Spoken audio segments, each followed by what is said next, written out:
What's up, my MS Gymmers? Welcome to Tuesdays with Trevor.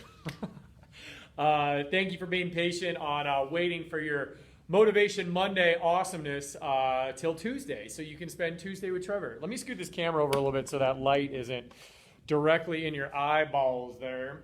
Let me move this over. So, yeah, I had a good trip in Phoenix. It was awesome coming back and hanging out with you guys. And I just needed to get my mind right yesterday. Not like anything was wrong. I needed to be with my family, to be honest with you. Like, I needed to spend some time with Misty. I needed to spend some time with my girls. I actually had the whole day to just be with my baby and hold her and take care of her whilst I was writing emails and talking to Ken and talking to my moderators and all that kind of stuff.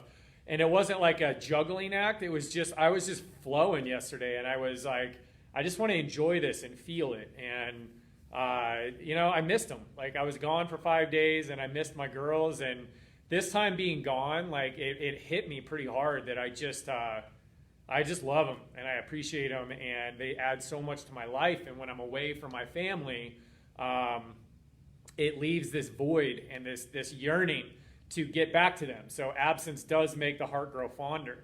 And I feel the same way about you guys. Like, I feel the same way about the MS Gym. Like, this isn't just my job. I didn't just decide, be like, oh, look, there's a viable market. Let's go build a program for them and capitalize on people who were like suffering just so that I could make a business out of it. Like, you guys are truly my passion, my vision, my family, and I love you. And I know that you love me back. And as you guys saw, I got a Warrior card yesterday, a postcard from the MS Gym that we normally send out to our members. And I got one yesterday, and it has our mantra on it from the MS Gym, and some words on the back were written that really made me emotional, and I felt super loved. And I felt loved, but at the same time, I felt empowered and strengthened by the loving words that were written to me, and by even the action of sending that to me meant so much. That one little 5x7 card, or whatever it is, 5x7 or 8. Well, I don't know what the dimensions are. Like, I just felt it, and I love you guys, and I thank you for that. So I also just today's talk is all about being an MS Warrior versus an MS Worrier, an MS Gym Warrior versus just a regular old MS Worrier. And before I get into that talk, I have to let you know that I find inspiration in these talks, like, through all parts of my life. And part of the driving factor through today, I wasn't expecting this to happen, but it's just kind of cool it did, is that my mom just texted me, and she's at the oncologist for her cancer checkup. She had cancer in 2009 and 2010 and beat it. And she now is a 9-year survivor. And I remember, and so good job to my mom. Like, I love you. Like, you are one of the warriors in my life, and I'm super proud of you. And I'm proud through what you've fought through, because my mom literally went through cancer from September of 2009 through April of 2010, fought through it, lost her hair, went through chemo, went through radiation, went through surgery, only to get through it, get like ready to celebrate. And then in August of 2010, so literally like 5 months later, my father passed away. So her teammate and the one that she was fighting for died. And yet my mom still persevered on. She was shaken. She got jacked up. Her world got flipped on its face. But yet, after 9 years, she's overcome that. And she is a warrior. But it wasn't always like that. Like, my mom was a warrior my whole life. I was raised in a culture of warriors. My mom was more outrightly a warrior. My dad was more of an intrinsic warrior. And both of them ended up in a diseased and illness state because of that worry in their body. But I gotta give my mom a shout out. Like, 9 years. 9 years she has overcome the beast of breast cancer, and she was stage 4. She almost died. And I truly believe that it's because of her faith, her strength, her straight up stubbornness, and also the vision that she had of being a grandma and being a grandma for my dad, who so badly wanted to be a grandpa. She needed to be that awesome of a grandma for both of them. And I believe that that is what is driving her forward, and what has driven her forward, and what has driven her as a warrior and not a worrier, and has overridden that and flipped it. And I want to talk to you guys about that today, because I think it's very important that you avoid being in that worry state, because it will destroy you, and turn yourself into the peaceful warrior state that we spoke about last week. So last week we talked about the intrinsic battle that happens between our heart and our head. Last week we talked about the battle that happens with really thinking through and moving from and being driven by your decided heart, and telling your crazy doubting head to shut up and take a hike and obey. So when you're led by your decided heart versus your doubting mind, you become more successful. So today's principle that I want to talk to you about, and distinction, or number 2, or number 9 on our countdown list, is MS Gym warriors are confident. MS worriers are confused. MS Gym warriors are confident, and I'm going to tell you why. MS warriors are confused. So as you guys know, and as you have lived, the narrative for the MSer is not positive. It is not optimistic. It is not empowering. It is not encouraging. In fact, the MSer, all right, without any support system or anything else, leaves their diagnosis and leaves multiple medical appointments over and over and over with the words, you can't, you wouldn't, you won't, and you shouldn't. You can't get better. You won't improve. Or you can't, basically, you can't live the life that you want. You won't get better. And you really shouldn't even try, because it may or may not work. BS. It does work. There are ways to counteract your MS. So oftentimes the MSer leaves their medical appointment, leaves their training appointment, leaves a family function, leaves times with friends, leaves a divorce court, leaves a child, or a child leaves them with the words, you can't, you won't, and you shouldn't, like literally pierced into their heart. Because let's face it, MSers, unless they're in a community like this, are told that they are basically broken. They are disabled. A lot of times they don't feel welcome anymore. They don't feel accepted anymore. They don't feel understood anymore. They don't feel like anybody sees them anymore except for their disability. They don't feel like they're seen as a person. They're only seen as a diagnosis or a condition. They don't feel normal. They don't feel loved. And when I say the word love, you know, everybody thinks back and it's like 1970s, like peace and love, man. But honestly, like peace comes from love. And confidence comes from love. To be confident and to be a peace-filled warrior, you need to feel loved. And that love needs to come from inside of you. And the love also, I feel that as much positive affirmation as you can give yourself, as much positive self-talk as you can give yourself, I feel that it is vitally necessary to have other people in your life that unconditionally love you. Because here, okay, so the narrative of MS is you can't, you won't, and you shouldn't. But love says you're welcome here. Love says I accept you for who you are, where you're at, and who you will become. Love says you are amazing. You make my life better because you're in it. And I want to make my life, I want to make your life better by being in yours. Love affirms. Love builds you up. Love tells you you can get better. Love tells you you will succeed. Love tells you you should try. You should believe. You should not give up. Love builds you and lifts you and elevates you. It does not tear you down.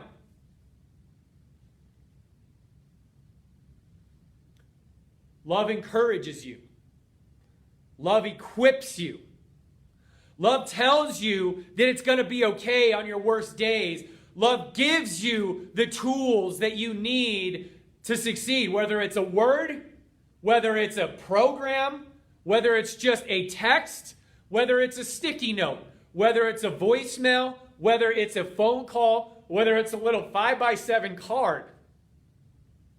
Love equips you with actions that ignite your soul and moves you forward, knowing that you are confidently loved, you are unconditionally loved, and that no matter whether you step forward and succeed or step forward and brutally fail, it does not matter because you're welcome back in the same way you were when we first met. Love is home. Love is family. Love is your team. There are no conditions when true love is involved. And true love is the ultimate source of strength, confidence, and power in your life, because you know that no matter how far, how hard, or how badly you fall, someone is there with their arms underneath you to pick you up and be like, whoa, that was a rough one, dude, but you're okay. I got you. And even if you break, even if you cry, even if you are a blubbering mess on the floor, doubting everything about your life, love sits there and says, I'm not giving up on you. So you may give up on you, but I'm not giving up on you today or tomorrow.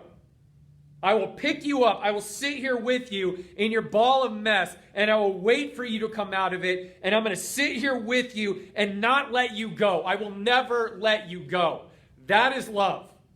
And to be that loved, and to be that thought about, and to be that valued, cherished, adored, appreciated, and I think I said valued, but valued, gives you a confidence that is the most powerful force that you can experience as a human being. And unfortunately, a lot of MSers don't get that. But you, as the MS Gymmers, do get that. And that's why we're on a mission to find those that are in their ball of mess on the floor. And we, as the MS Gym Nation, are going to go find those balls of opportunity, those balls of darkness, and we are going to shine our light on them and be like, I got you. You can keep your eyes closed. You can keep your feet paralyzed. You can keep your body limp. But I'm going to shine my hope ahead of us. I know the way. I'm going to carry you, pick you up, and trudge forward step by step with you because you are worth it to me. That is love, and that's what breeds confidence. So I want to expand on that a little bit. Like, love is confidence.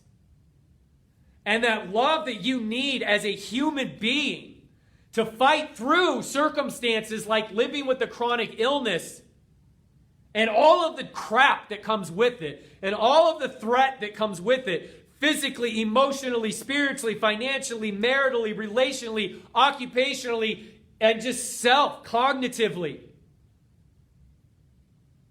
can be massively challenging, massively defeating, massively difficult, massively overwhelming. And some days you just want to quit, give up, and stop. And when you're by yourself, isolated and alone, it is very easy to just do that. But when you have love around you, when you have people who believe in you around you, when you have coaches who believe in you, when you have friends and online relationships around you, when you have family around you, and when you have a home to go to, here's what you get instead in your life. Love is characterized, and people who are well-loved and confident are characterized by an overall sense, a deep-seated sense and action of trust. They trust the environment that they're in. They trust the community that they're in. They trust the leaders around them, and they trust the strength in themselves. The second characteristic of someone who is well loved and confidently loved is action. You see people take action. You see people take risks. You see people try. Whether without a guarantee of success, you see them try. They trust and they believe that when they step forward, either they are going to get a victory or they are going to make a mistake, which is going to help teach them how to get closer to their next victory, so they become victory oriented. When you become victory oriented, and it doesn't matter whether your next step is a success or a failure, because you know that it is going to lead you toward your next victory, you start to build endurance. Patient, confident, loving, trusting, strong endurance. Where you can walk day after day in victory equally with defeat, getting hit in the face and getting lifted up in victory, and you still keep moving forward. So love and confidence build forward momentum. They build optimism. They build drive. They build motivation. And here's a really cool word: expectancy. You expect to get better. You expect for a program to work. You expect for a foot drop to work, but you also have the endurance to know that there is a little bit of a waiting game. But you're not going to sit idly by and just wait and just do nothing. You wait, but you take action and you create effort, you create effort and you take action as you expectantly wait with trust. And here's the cool part. You know what the currency of love is? You know what the driving force of love is and confidence is? Hope. Neuroplasticity, one of my teachers, Dr. Cobb, said it, and it was awesome. I saw it like last year. Neuroplasticity is the science of hope. Because neuroplasticity says that at any given point, things can change.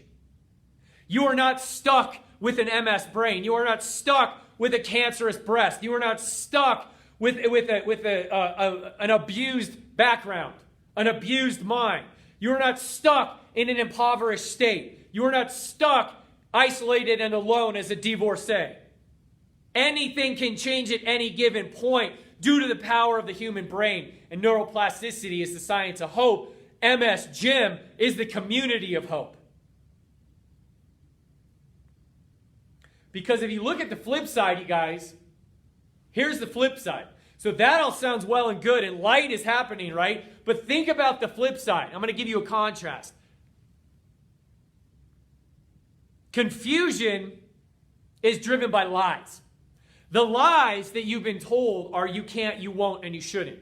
The lies that you've been told are you're not worthy, I don't want to stay, you're not valuable enough to stay, you are disabled, you're too much of a burden, this is not what I signed up for. So the characteristics of confusion and lies are doubt,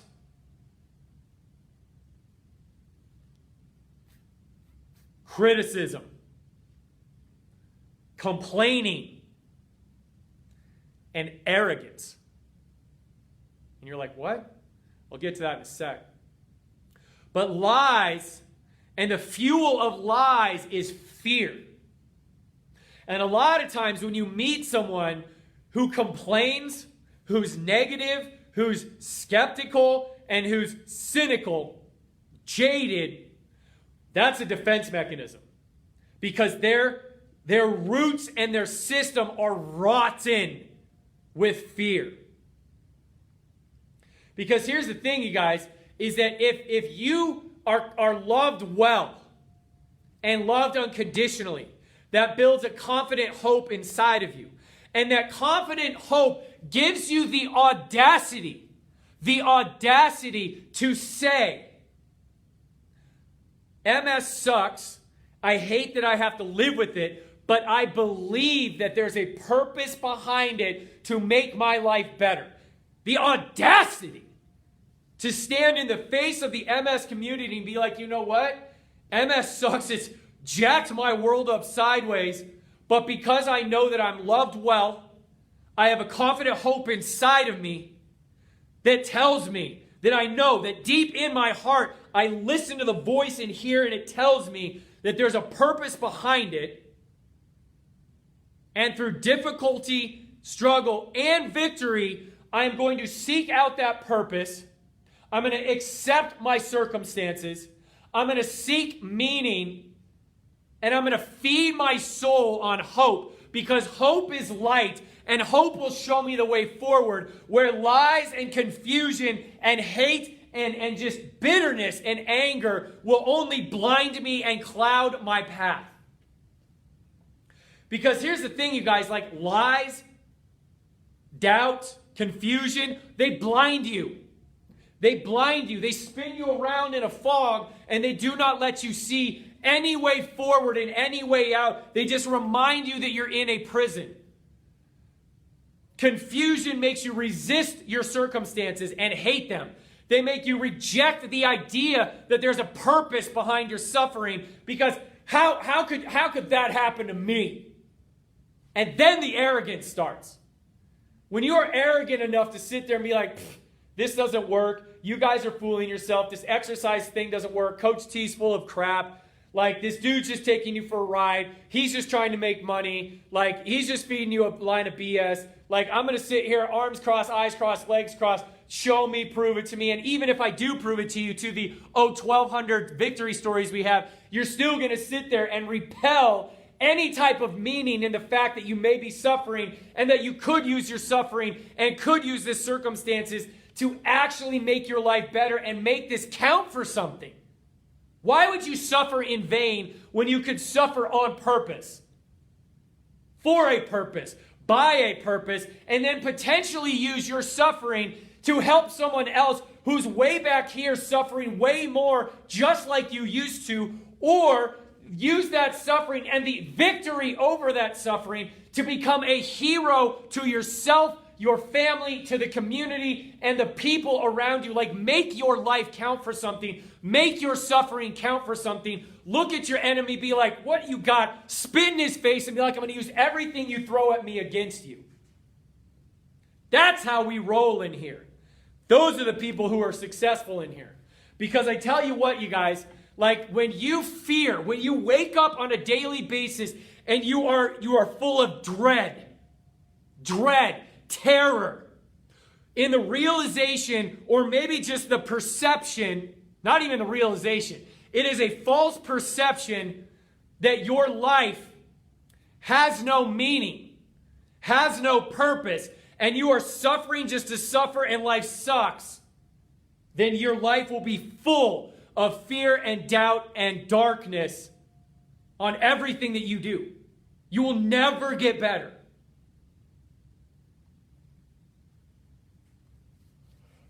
So with that said, like that intensity that you just felt is what I rage against. That darkness that I was just describing is what I rage against. And I experienced some of that this weekend, going through my training. And we dove deep into our bodies, and I found some proof that my neurologic attacks, my chronic neurologic Lyme, the parasites that have been thriving in my body, attacking my body, eroding my body, that I thought I had almost completely defeated, are still very present. And I know I still have work to do. And I had a breakdown, and I started crying in the middle of class because there was this moment of gratitude and this moment of like grief at the same time, because it brought me back to that point when I realized, and I had foot drop and pain and dysfunction and swelling so bad that I realized my body was broken, that I started bawling. But at the same point, in my tears of grief, I had tears of gratitude, because once again I was reminded, God reminded me of why I do what I do, why or who I serve, why I serve, why I serve the people that I do, and why I get so fired up, passionate about this stuff. So instead of worrying that my disease was still present and could still take me out, I flipped it on its face, crushed it into the ground, had the MS Gym Warrior attitude and be like, cool, you just showed me what I need to attack next. You just showed me where I'm still weak. You just showed me what I need to focus on. Therefore, you just picked another fight with me. Let's go. Let's go. So that's how I roll. I have to go first before you guys. I have to suffer before you guys. I have to be reminded before you guys about how special this place is, how well we are doing in here, how strong we have to be to live like this, how amazing this community is, and how grateful my heart is that I have all of you. As a result of my body breaking down to the point where I could walk 5 minutes on a treadmill and then have to stop. When I was an elite athlete all my life. My suffering, the reminder at one point in my life I couldn't even really hold my baby daughter who was 12 pounds, or hug my wife, or type on my computer, or even work on the patients or clients that I couldn't here on my own because my hands hurt so bad. I'm grateful for that. And yes, I'm on the other side of it, but I had kind of a relapse this weekend. What stuff that we did triggered my foot drop this weekend, and I couldn't put weight on my foot. It was stuck in dorsiflexion and feet turn in, and I had foot drop again, and it freaked me out, but then it also freed me out of the prison that I actually was still living in. And I'll explain more on that on a different day. But I just want to encourage you guys today that you don't have to live in fear. You don't have to believe the lies. You don't have to let other people or yourself tell you that you cannot get better. Your diagnosis means nothing. It's just a starting point for what we do. That's all a diagnosis is. And bless the medical community for having their testing that they can tell us what's going on, but there's not really an action plan after that. You have the action plan, and it's the MS Gym. You have the community, it's the MS Gym. You have the family, that's the MS Gym. And for those of you that are blessed with an awesome, supportive family, friend, work, church, religious, whatever environment, more power to you. But at the end of the day, if it was just you left alone, you always know you have a home here. And you always know you can come into the MS Gym and be loved on at any time of day. Unconditionally. So I need you to, as I sign off, I need you to remember that MS Gym warriors are confident because they are well loved. MS Gym warriors are confident because they are well loved. MS warriors are confused because they believe the lies. MS warriors are confused because they believe and they live in the lies. But they don't have to stay there.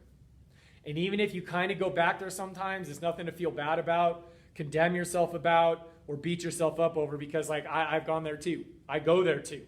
I still battle with this stuff, which is why I'm so passionate about this mindset stuff, because as I grow and as I develop as a leader, as an entrepreneur, as a coach, as a practitioner, as a parent, as a husband, and as just a human man walking around on this planet, living out his purpose that was given to me by God, as I walk all that stuff out, I have days of doubt. I have days of distraction. I have days of fear and lies. But I also know that I'm well loved. I also know that I have a community I can turn to. I also know that I have people around me that even on my darkest days and my deepest valleys, I will have someone there to pick me up. Or if I put my hand up and say, help, I got a hand and I'm up. So I love you guys. And I don't want you to suffer. I want you to suffer for good reason, but I don't want you to stay there. Because I always say this, I love this quote, there's beauty in the breakdown. Thank you, Dido. It was one of her songs, right? There's beauty in the breakdown. There's beauty in the breakdown. Every breakdown that you have, there's beauty in it if you choose to see it, if you choose to seek it, if you choose to look for it, if you choose to chase after it. There's beauty in the breakdown. It can be a beautiful thing. When your body is burnt to ashes and you get to rise again, it's something more powerful and beautiful than you thought you could ever become. So I love you guys. Thanks for listening.